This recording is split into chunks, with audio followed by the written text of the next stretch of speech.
So this video will explain some learning activities for you to apply your knowledge on types of movement, this E5 learning outcome from the Unit 2 Functional Anatomy section. So the first task involves 6 activities here, or 6 questions here.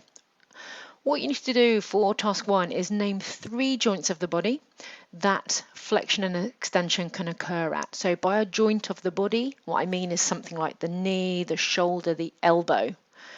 So you've got to decide what 3 joints of the body flexion and extension can occur at.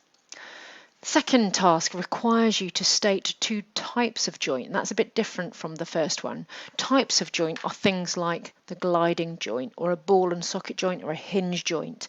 They're the anatomical design or structure of joints. Okay, so the naming the joint is the name of the joints of the body. Types of joint is to do with their mechanics, how they're built. So you've got to state 2 types of joint that allow flexion to occur at. I've given you some examples here. Now, some of these examples might be right or some of them are wrong. So I'm just trying to give you clues as to the sort of thing I mean, not the right answers necessarily.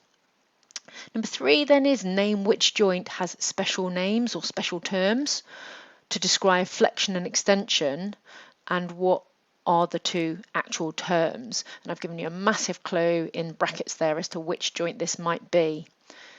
Number 4, name 2 joints, that's the names of the joints of the body, and 2 types of joint, that's the anatomical structures or classifications of joint that allow abduction and adduction. So for example, the elbow would be the name of the joint and the hinge is the type of joint. Does the elbow, which is the hinge joint, allow abduction and adduction? You've got to name 2. Name 2 joints and types of joint that allow circumduction. So exactly the same thing, but which allows circumduction. So this could be, does the ankle allow circumduction? And because it's a hinge joint, and hinge joints allow that conical movement. Last one then for this task is for the following 4 types of movement, so these 4 yellow types of movement here, you've got to give in a sporting example, and you've got to state within that sporting example the joint and the type of joint where this movement might occur. Here's my example. The preparation phase of a kick in Taekwondo, where you're bending your leg, bending your knee, before you do the kick, that's the preparation phase, involves flexion at the knee joint, which is the hinge joint. So there's my movement, there's the name of the joint, and there's the type of joint. So I've given you 4 different movements: lateral flexion, horizontal flexion, circumduction, and lateral rotation. So you've got to think a very specific movement within a skill, within a sport, which involves this movement, and you've got to state the name of the joint and the type of the joint that is doing this movement.